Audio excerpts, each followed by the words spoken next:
Give me your shurikens of ice. Lord Garmadon to Zane, the ninja of ice. Hello, I'm Sensei, the Dark Master, and welcome back to the Lore of Ninjago. In this installment of the Lore of Ninjago, we shall be again covering yet another category of weapons found in Ninjago, range weapons. We shall cover the many types of range weapons, their history, the abilities they grant upon their users, those who have used them, and much, much more.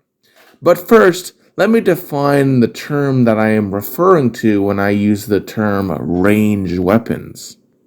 Ranged weapons are classically defined as being weapons that engage targets beyond the physical reach of the person wielding the weapon directly, and date back thousands of years to spear throwers, most well known from the indigenous peoples of North America. In the context of Ninjago, however, many take more inspiration from the real-life weapons of those of the Far East.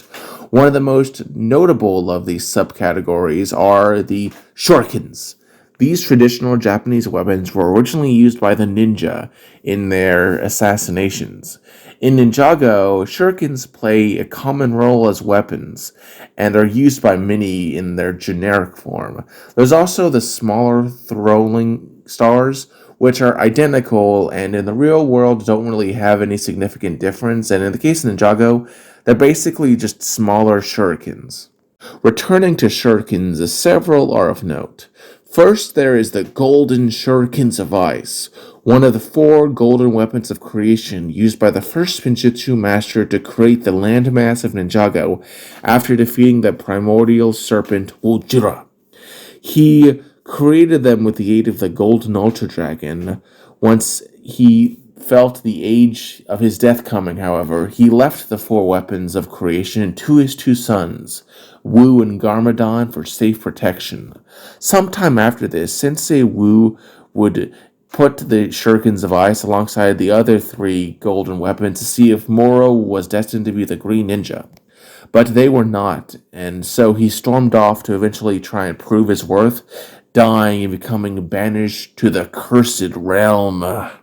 Then, sadly, more tragedy would strike when Garmadon became finally consumed by the evil that had been born inside him when the Great Devourer bit him, and the two fought over the shurikens and other golden weapons, with Wu using the shurikens of ice against his brother, even if he was hesitant to harm him.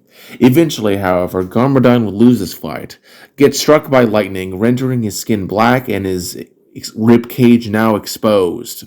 He would fall into the underworld. Fearing his brother's return, or them falling into the hands of some other evil, Wu decided to place them in hidden locations throughout Ninjago. In the case of the shurikens of ice, they were placed in the Ice Fortress, located within a mountain in the frozen wasteland of the north, and tasked the Ice Dragon Shard to guard them. Sensei Wu decided to create a band of ninjas to help him gather these golden weapons. Though that didn't stop Shard from freezing Zane solid, even though he should have recognized Sensei Wu. In the end, the ninja were able to get the weapons, but they were ambushed by Samukai and the Force of Tranquility, who stole the shurikens of ice and took them to the underworld along with the other two golden weapons they had. After getting all the golden weapons, Samukai tried to attack Garmadon and reclaim his throne of the underworld. However, their combined power ended up destroying him, creating a portal that allowed Garmadon to escape his imprisonment in the underworld, though he swore he would return. He would then use the shurikens of ice against the Serpentine during the Rise of the Snake season, but when the Great Devourer escaped, he reluctantly turned them over to Garmadon, who now had four arms, which he would then use to destroy the Great Serpent, and then went to the Golden Peaks to fuse the four golden weapons into the Mega Weapon. He would then use such a weapon to grant his wishes to try and destroy the ninja, including summoning pirates and dinosaurs. He would then use the weapon to try and destroy the ninja by going back in time to prevent them from ever unlocking their true potential, which saw the Mega Weapon interacting with the original golden weapons including the shuriken of ice, and they were shot out into space, eventually landing on the comet Delta V, and basically meaning it never actually happened.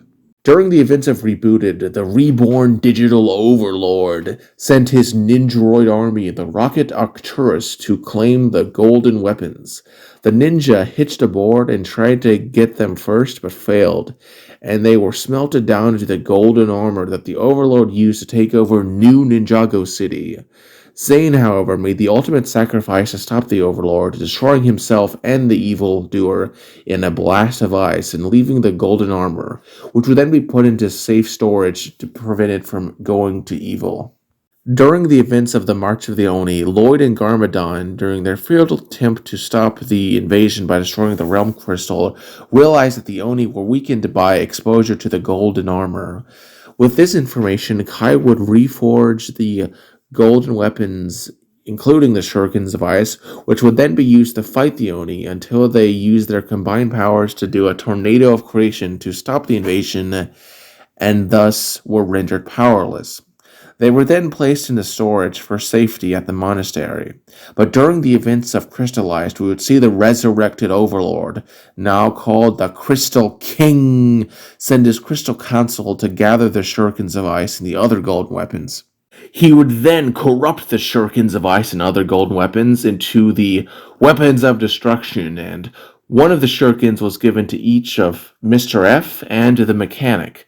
Eventually, after fulfilling the last prophecy of Quarnish the Elder, Zane would unlock his dragon form and purified the shurikens and defeated Mr. F in combat. However, it is revealed to have all been a distraction by the Overlord to corrupt the elements of creation. In the end, Zane and the other ninja reunited the four golden weapons, releasing the golden Ultra Dragon that then destroyed the Overlord and faded away, along with their elemental powers. In terms of abilities, the shurikens of ice are able to freeze anything on contact and shoot ice beams. They are also able to return to their user after being thrown, like a boomerang. They also have the ability to turn into a fancy snowmobile that could be summoned by focusing one's mind. In terms of those who have utilized the shurikens of ice, first, of course, was the first Ninjutsu master, then Sensei Wu and Garmadon. Zane is most famous for wielding them, and other people have wielded them in more evil manners include Semukai, Mr. F, and the Mechanic. Then there are the Arrow Blades, who are made out of deep stone, a material mined from the bottom of the sea, and are utilized by the ninja in the fight against the ghost army due to their ability to defeat ghosts. Resembling shurikens, they are rather basic and dull when they're not being utilized, but when touched, each of them lights up with a brighter color depending on the person's element. They can also be used against non-ghosts as basic shurikens, but their special abilities means that they are most often utilized against ghosts. Then there are the elemental ice shurikens, which are used against the sky pirates by Zane to slip them up on the decks of flying ships. Then there are the Zane's golden shurikens, which are not to be used with the shurikens of ice, as they are basically just shurikens that are gold and are used by Zane. Then there are the explosive shurikens, which are shurikens that explode upon landing. They are used by Zane and later the Teal Ninja. Now that we've covered the shurikens, there are a number of other categories that are not quite as numerous. The largest of these are guns. Guns are defined classically as a weapon incorporating a metal tube from which a bullet, shell, or other missile are propelled by explosive force via a propellant. The first notable guns seen in the series are Flintlock's pistols, which are a pair of, flintlock old-style pistols, wielded by Nautocon's second-in-command pirate, Flintlock, who has amazing skill at shooting. Then there are the guns used by Unagami's army, which shoot lasers. Then there are the harpoon guns, utilized by the ninja in Seabound. In the sets, they each have a different golden attachment, but in the show, they're identical. And last but not least, there is the crystal gun, used by Mr. F, that can shoot crystals, and, is a gun. The next category of ranged weapons in Ninjago are the smallest in terms of number, that being bows, which are defined as being a weapon that propels an arrow using a piece of flexible material connected by a cord attached to it. the two ends. In the total, there are three notable bows. First is the ninja bow, which is a black bow wielded by Zane. Then there is a snake bow, which is a bow with a snake-like handle wielded by Pythor during the events of Rebooted. Then, last but not least of these bows is Soul Archer's bow.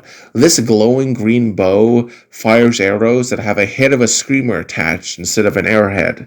This allows them to home after their targets like a homing missile and return any living thing they hit into a ghost. True to its name, it is wielded by the Soul Archer, who is one of the servants of Moro.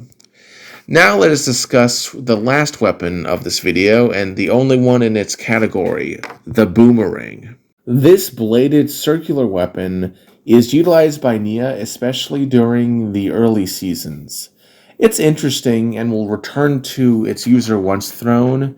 However, it is not really all that special outside of its design.